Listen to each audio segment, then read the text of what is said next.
All right, we're on. All right, hey, welcome to this video. All right, in this video, we're gonna give our predictions for the upcoming conference championship games and who we think is gonna advance to Super Bowl 49. So make sure when you like this video, leave a comment, subscribe, do what you want to do.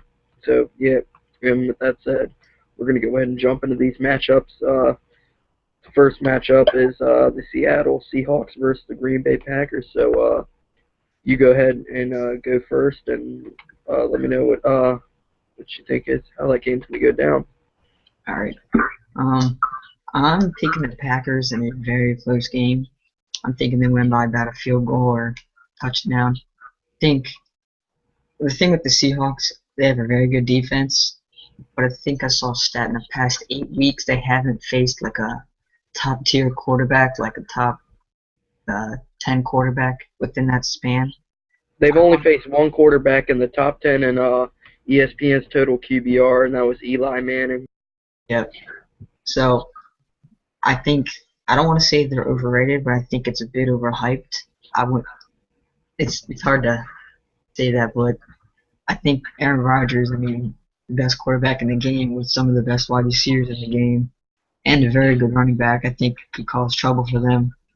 I know Aaron Rodgers is hurt, but I mean, he's a tough quarterback and he played well last week even though he hurt. So I'm thinking the Packers are going to win. And I think Packers defense I think is a bit underrated. I also saw a stat, it was like in the first 3 quarters they won. In the fourth quarter, they went into prevent, and that's how they gave up all the yard touchdowns and points. So that's kind of why their defense is dropped. I mean, you guys got guys like Clay Matthews, Clinton Dix, Mike Daniels, I know is good, Julius Peppers.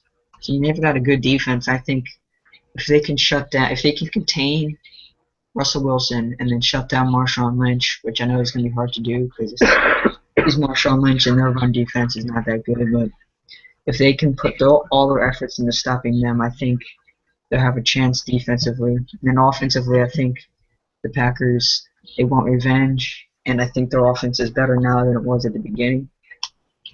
So I have the Packers in a very close game. Yeah, you got a score. I'm gonna go. 20. What was it? 31-28 Packers. All I think right. it's gonna be pretty high scoring. All right. So now I'm gonna go ahead and talk. I think Seattle's gonna get the win in this one, and their defense is just so strong. You know, it's the best defense in the league. I think it's not even close. And I think, with them winning, it's going to be tough, but I think it'll be a travesty if Dan Quinn doesn't end up with a coaching job next year.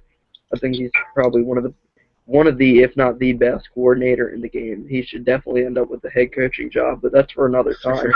But I think Seattle ends up winning this one. A low scoring, game like it probably I think about a 17-14 game. I'd say Seattle gets the win just because, with Aaron Rodgers' mobility is shot right now with this calf. Who's to know how much Rodgers can move around. The Seahawks have proven, from week one in the season that they can shut down this Packers offense. They split the field in half on Rodgers. They shut down the running game. And this Seattle defense, we saw that in that game, has only gotten stronger throughout the year. And now we come into this game with an injured Aaron Rodgers and just a stronger Seattle defense. I think Seattle gets a hard-fought win in this one. Like I said, about a 17-14 game, just because,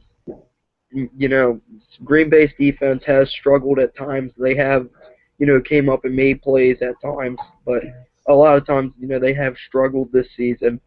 And Seattle, and like I said, Seattle's defense, with Aaron Rodgers already hurt, limited mobility, I feel like Seattle's going to get in early and often, blitz, get hits in on Rodgers, and we know how physical the Seattle defense is, how they take a toll on teams they play, and this most physical defense that maybe the league has ever seen, playing a quarterback with maybe it with a bad injured calf. I'm sure. I, Mhm. I honestly think it's more hurt than what we're hearing in the media, and that'll probably come out, once the season's over and stuff. But I think early and often they are going to get to Rodgers. I feel like Sherman, Chancellor, they're going to split the field in half like they did to Rodgers in Week 1, where we saw Rodgers not. I'm not sure the turnover stats. I probably should have looked at that before I did this Week 1. But we saw what Cam Newton tried to go down the field on the Seahawks defense last week, and we see how that worked for him. It did not work too good. So they're going to try to split the field in half like they did to the Packers Week 1. It's Rodgers going to go over to Sherman and the other side to the right side of the field. Sherman will probably be covering Adams again. I'm not sure who what the assignments are going to be. But if they can keep that whole side of the field to shut down again, I think there's no way Seattle loses this game with how good that defense has been. And then not to mention their offense, Russell Wilson, never really flashy, but he makes the plays that he needs to make for the team to win, and that's the bottom line. He's so consistent. The same, with Marshawn Lynch, best one of the top three running back in the game right now. Mhm. And I don't. The Green Bay defense showed Week 1, and I feel like they can show it again that they're not going to be able to stop Lynch because Lynch has just been running insane these last few weeks. And I feel like Lynch, between Seattle's defense and just on Marshawn Lynch's legs, they're going to carry this team to the Super Bowl. But like I said, to win this game, Seattle needs to split the field in half again. Sherman needs to come up, make the plays, and make Aaron Rodgers scared to throw to his side of the field again.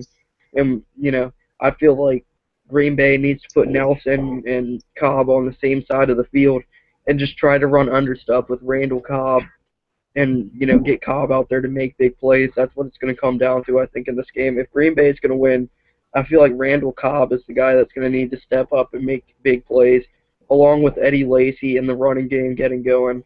If they can do that, they will have a chance to win this game. But for now, I'm going to pick Seattle to win this game. But it will definitely be a great game, and it can go either way. It'll be a fun one to watch all the way till the end. But so yeah, that's pretty much all I got. Yep. I think this Anything, should probably be anything the else you game of want the to add? week. Anything else you want to add on this one before we move on to the next game? Um, nope. I think you covered it all. All right. So so next game is New England, Indianapolis, in Foxborough. What's it? 6:30 kick, I think, something around that. So you can go ahead and jump into this one. Let us know how you think this one's gonna end up. I'm thinking the Patriots gonna win this one. I think they win by about 2 touchdowns. I'm thinking by 14 game. I'm gonna go 21-35. I think this the Patriots offense. I mean Edelman or Amendola. He's been hot in the playoffs, surprisingly. I mean Edelman. He's always a stud. And you got Gronkowski, the best tight end in the league, and then Brandon LaFell. He's overcome some catching uh, catching issues, and he's been a great deep threat for Tom Brady. And then the running game, I mean, you never know who's going to take the ball. It could be LeGarrette Blount, Jonas Gray, I think Brandon Bolden, Shane Vereen. So you kind of have to prepare for all of them. It just keeps defenses on their toes, especially against this Colts defense that their run stop has not been that good. Like the I think week 12, something like that. Jonas Gray ran for 4 touchdowns on the Colts. So and then they got on the defensive side, and it's going to be hard to contain T.Y. Hilton. Obviously, not many cornerbacks can contain him, but I think if Devin McCourty, he just stays deep and limits the big plays, and they kind of put their cornerback that matches up with them best. I think they'll be able to stop him. I mean, Reggie Wayne, he's been hurt, and he may get a reception, but he's not going to get any yards after that. So, I mean, I don't want to say he's easy to shut down, but he's definitely not the wide receiver he used to be, which is a big advantage for the Patriots defense. And I think they have a pretty good pass rush with Chandler Jones and Rob Nikovic, and then I know they blitz what's his name, linebacker, Akeem Ayers. I know they blitzed him a lot, and he's come on to be a nice addition for only a seventh round pick, I believe. So I think they got a good pass rush as long as they can contain Andrew Luck. I think they'll be good. And then Dante Hightower and Jamie Collins, arguably one of the best linebacking duos in the league. They're just awesome. I think they'll be able to shut down and Kobe Fleener, Dwayne Allen, whoever they assign to them. Especially Patrick Chung, he's been pretty good on tight ends. He's having like an all-pro year, though. I mean, he's not a big name, so he didn't get to the all-pro, but I think both of those safeties, I think they make up one of the top five safety duo. So all around their defense is pretty complete. Obviously, you have Darrell Revis, he can take down Hakeem Nicks, Dante Moncrief, Reggie Wayne, whoever you need. But I think the Colts offense, the one thing I think could give them a spark and a chance in this game is Dan Herron, because Trent Richardson obviously is not a very good running back, but Dan Herron he's been gonna very play. good lately. So in the Colts defense, besides Vontae Davis, they really don't have too many good players. I know Pat Anger, I think is his name, he stepped up, and Freeman, he stepped up. But Mike Adams as well, he stepped up. But I mean, Ron Landry, all he can really do is hit people. He can't cover it. He That's can't all he drop does. back into coverage. He's one of these guys. If we're talking about Landry, and I remember him when he played here in Washington. Is you know he never tries to get low to make a hit, and he's always in the open field. And he could be. He just he's one of these guys who just wants to launch himself into everybody, and you wonder why those guys always get hurt. He's Yeah, if he could actually learn how to form tackles, then he could be a great player. yeah, he reminds me a bit of T.J. Ward on the Broncos. Both cannot cover, both can't tackle very well. They just like to hit people. Just wanna, Brandon Merriweather. yeah, That's knock the ball loose, make the big hit, whatever.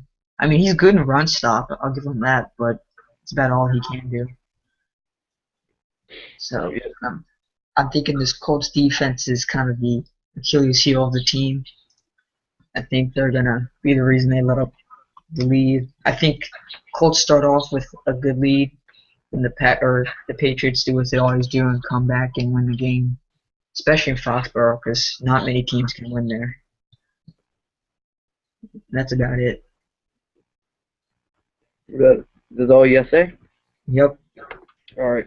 All right. I'm gonna jump into this one, and yeah, I'm a Redskins fan, but I'm a really big Patriots supporter too. Big Tom Brady fan. Just for anybody who's watching this and cares about that.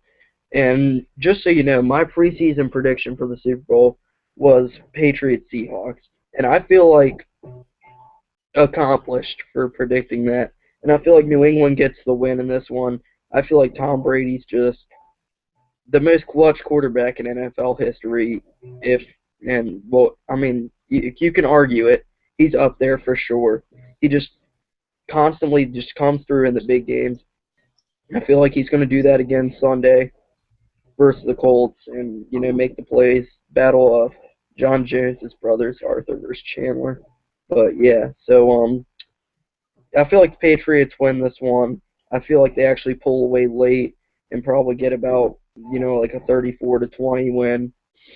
But yeah, so I feel like Brady steps up, has a big game, just makes the plays they need. Well, the Colts need to get after Brady in this one. That pass rush has shown signs of greatness this year, and then it's shown that they can't hit people either. The Patriots, I think feel like they need to get it going on the ground like they did in the regular season matchup when they played each other. Gray had like 200 yards and 4 touchdowns. Mhm.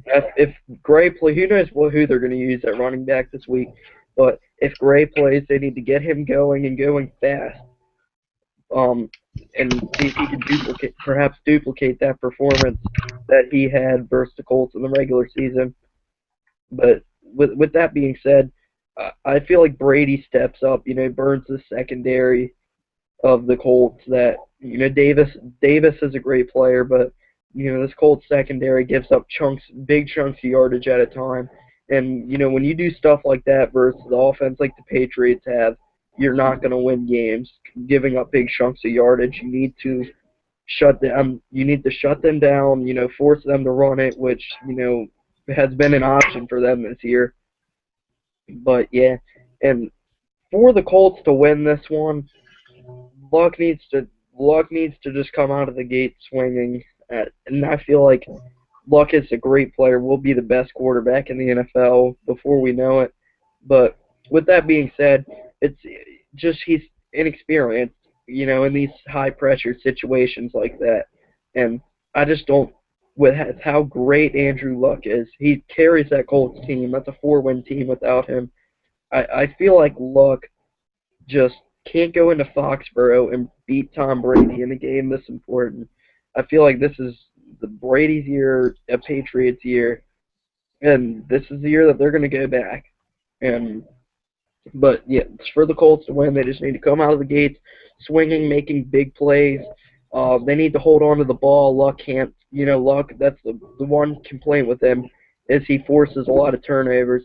Luck can't come out forcing turnovers, and this week's game like he has before. Boom needs to hold on to the ball.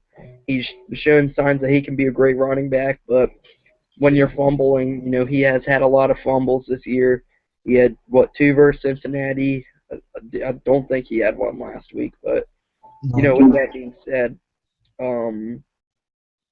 they just need to come out swinging. And if they don't come out and jump out to an early lead and get rid of the Patriots, they're not going to win this game. We saw the Ravens kind of try to do that last week, jump out 14-0. But the Patriots are the kind of team that always lurks around. They need to just go out swinging. And we need this offense to play like we've never seen it play before and just completely silence the Patriots and give them no answer. But, I don't feel like they can do that. So I feel like I feel like New England gets this win probably about a 34-20 game. So, yeah, that's pretty much all I had to say about that one. You got anything else to add? Mm, nope, that's about it. Yep. Well, I mean, they're both likely to be great games. We get to see Andrew Luck in his first big chance to go to the Super Bowl. We have the potential to see two 2012 draft pick quarterbacks make it to the Super Bowl, which wouldn't that be something? That'd be cool. And And yeah, then we have, so what do you say?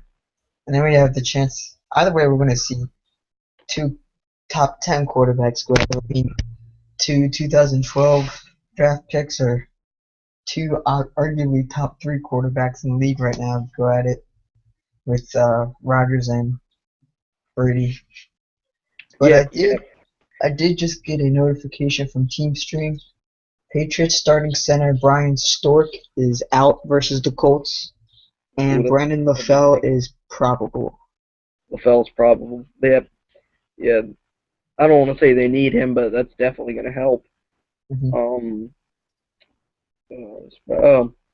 with the potential for a Rodgers Brady Super Bowl, that could be one of the greatest quarterback matchups we've ever seen. Because in my mind, and everybody's, people are going to people can argue about this. There's no right answer to this question, but Rodgers Brady, the best two quarterbacks in the game right now, in my mind. And is that really at this point? Is that arguable with we've seen the decline of Peyton Manning?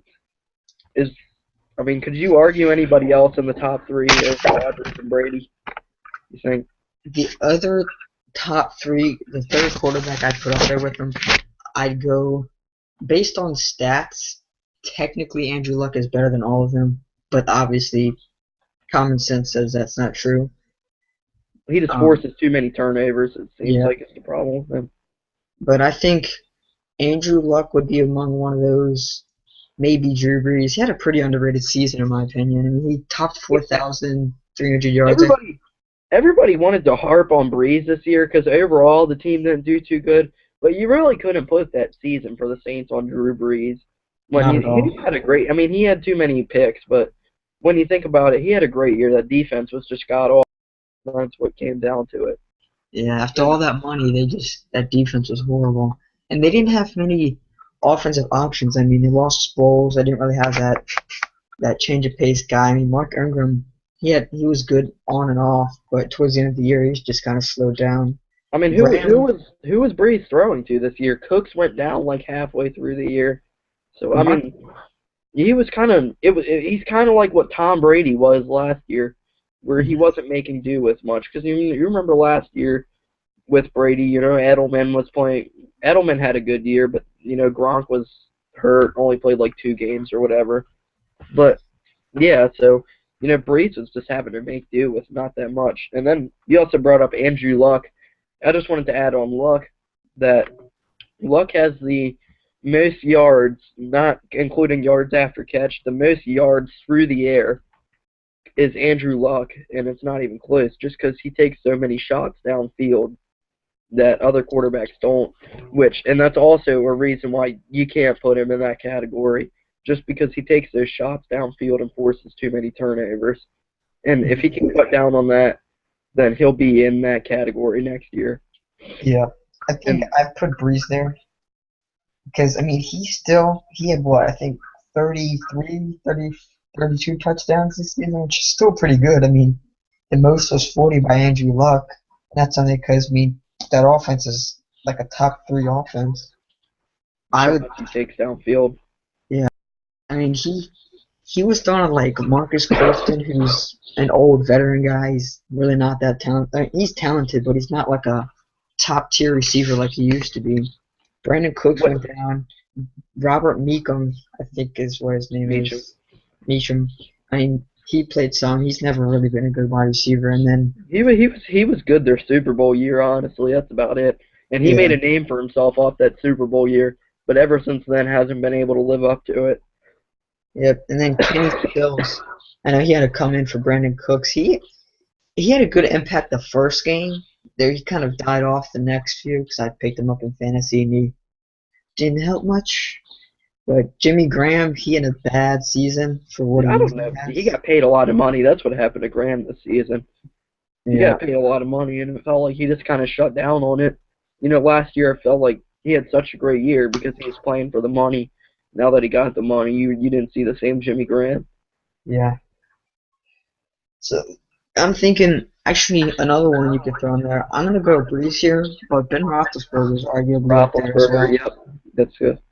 because he had a You, great season.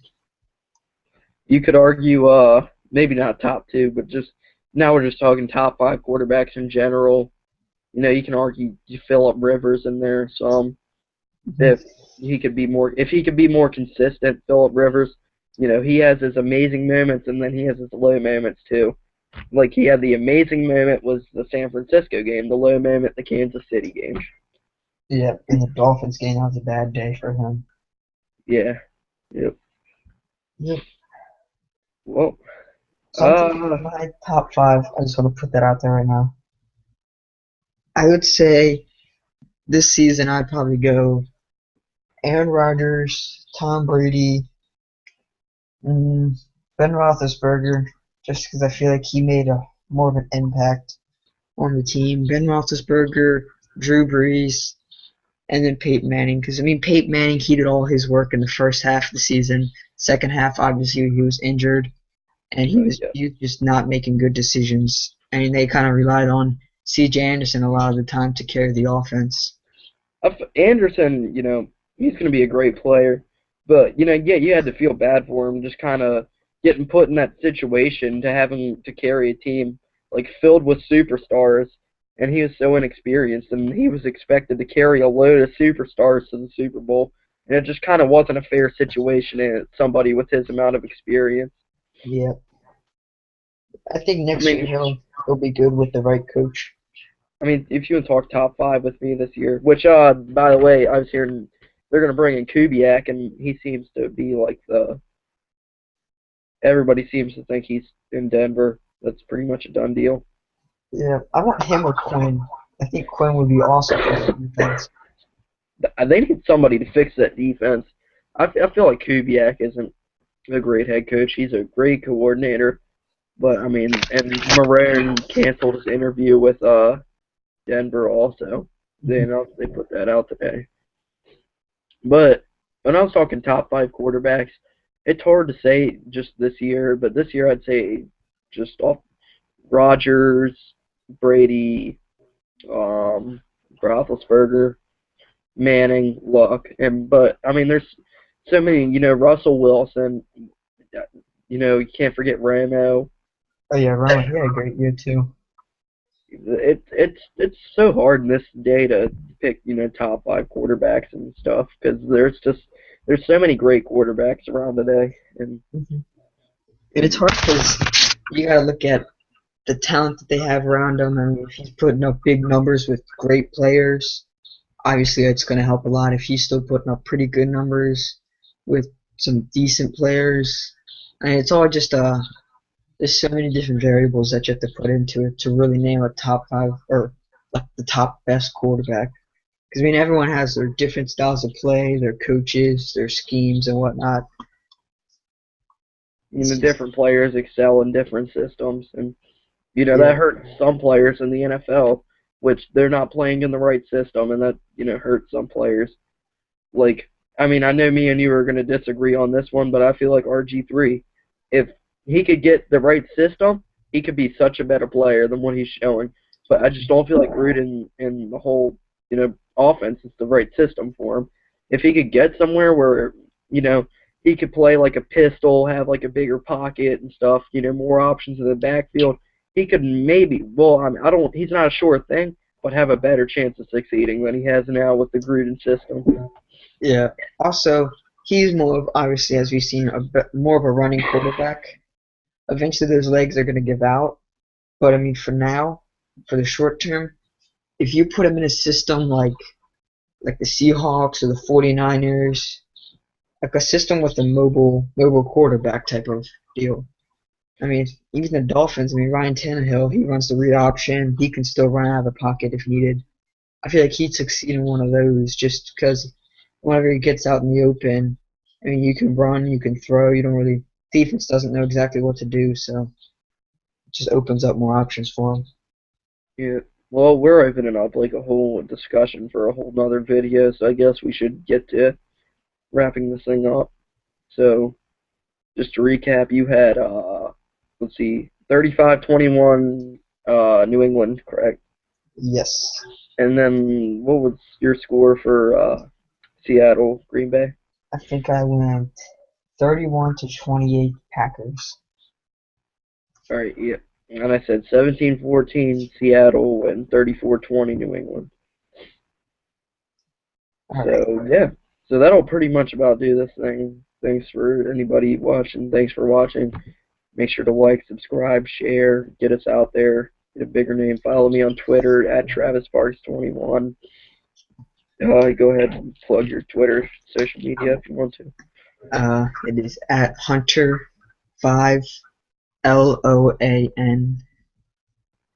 So yeah. Well, yep. So make sure to do everything you want to do, and that'll just about do it. Thanks for watching this, and take it easy.